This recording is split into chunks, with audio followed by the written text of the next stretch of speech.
السلام علیکم ورحمۃ اللہ وبرکاتہ۔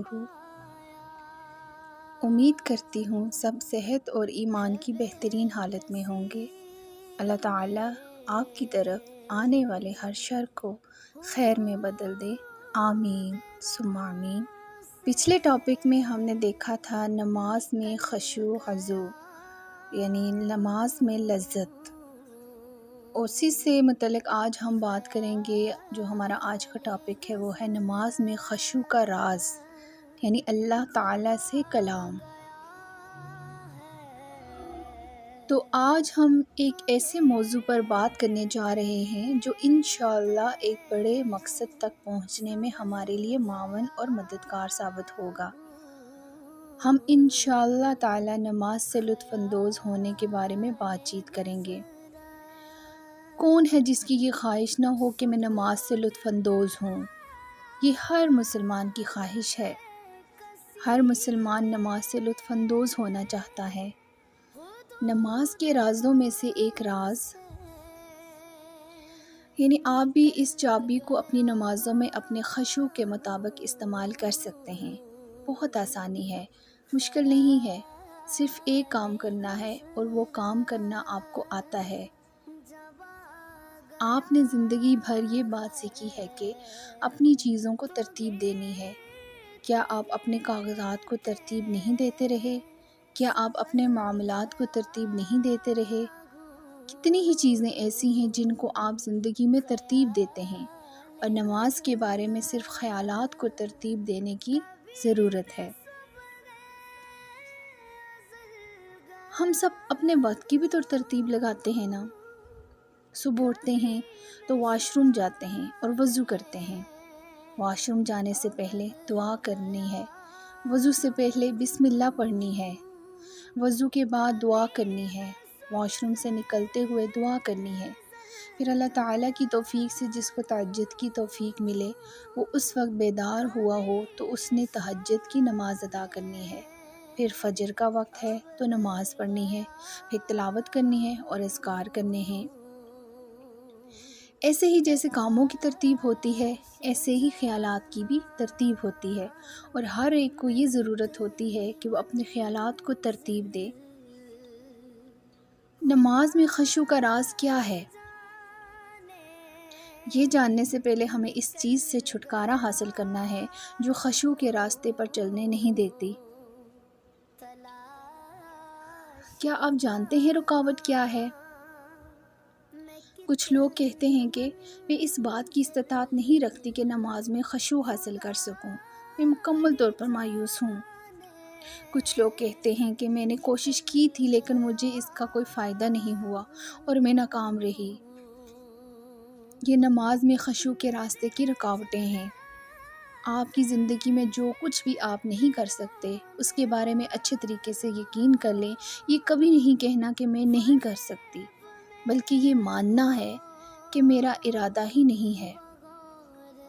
یہ کبھی نہ کہیں کہ میں استطاعت نہیں رکھتی، کیونکہ مشکل یہ ہے کہ شیطان جب بھی یہ چاہتا ہے کہ کسی کو اللہ تعالیٰ کی اطاعت سے باز رکھے تو وہ اسے قائل کرتا ہے کہ آپ ایسا کرنے کی استطاعت نہیں رکھتے، اور پھر بندہ کہنے لگ جاتا ہے میں ایسا کرنے کی استطاعت نہیں رکھتا یا رکھتی، یا میں ایسا نہیں کر سکتا یا کر سکتی۔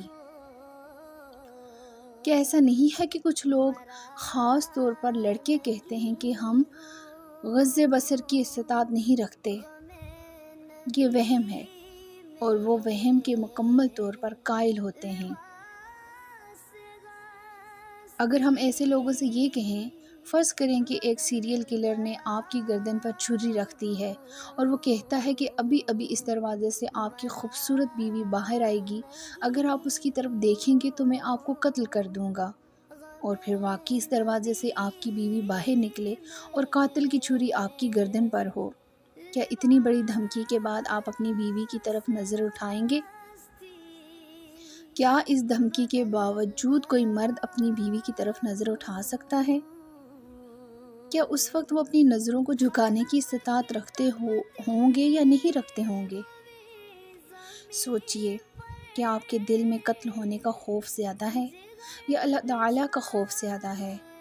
آپ زندگی میں یہ تجربہ کریں گے کہ اگر آپ کے دل میں واقعی اللہ تعالیٰ کا خوف ہو تو آپ اللہ تعالیٰ کے ہر حکم کی آپ اطاعت کریں گے اور کر سکتے ہیں۔ اللہ تعالیٰ کا خوف ہماری ضرورت ہے۔ یہ خوف دراصل اللہ تعالیٰ کی محبت ہی کا ایک پر ہے۔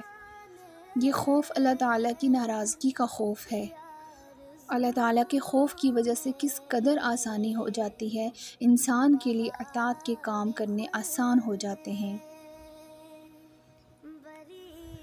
ایک مثال دیکھتے ہیں، اگر کوئی طالب علم امتحان دے رہا ہے اور اسے ان تمام سوالات کے جوابات آتے ہیں جو امتحان میں آئے ہیں، اب ٹیسٹ کے صرف 10 منٹ باقی ہیں اور امتحان کا پرچہ ابھی خالی ہے۔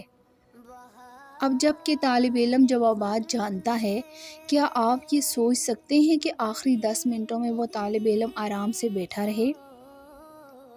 اگر ہم اس سے پوچھیں کہ آپ جواب کیوں نہیں لکھ رہے، تو کیا ایسا ممکن ہے کہ وہ کہے کہ میں استطاعت نہیں رکھتا، میں لکھ نہیں سکتا؟ ایسا کبھی ممکن نہیں، ایسا کبھی نہیں ہوتا۔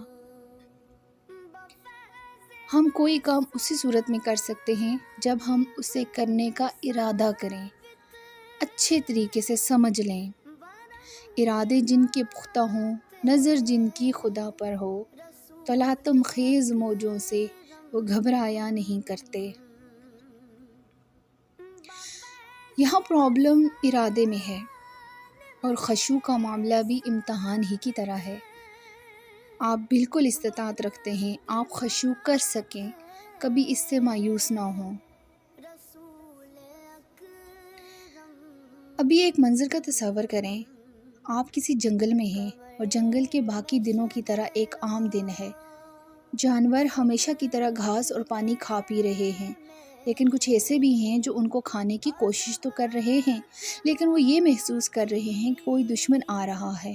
شکاری جانور ان کی طرف لپکا اور وہ سب بھاگے، لیکن ہمیشہ کی طرح ان میں سے ایک بدقسمت رہا اور مادہ شیرنی اپنے شکار کو پکڑنے میں کامیاب ہو گئی۔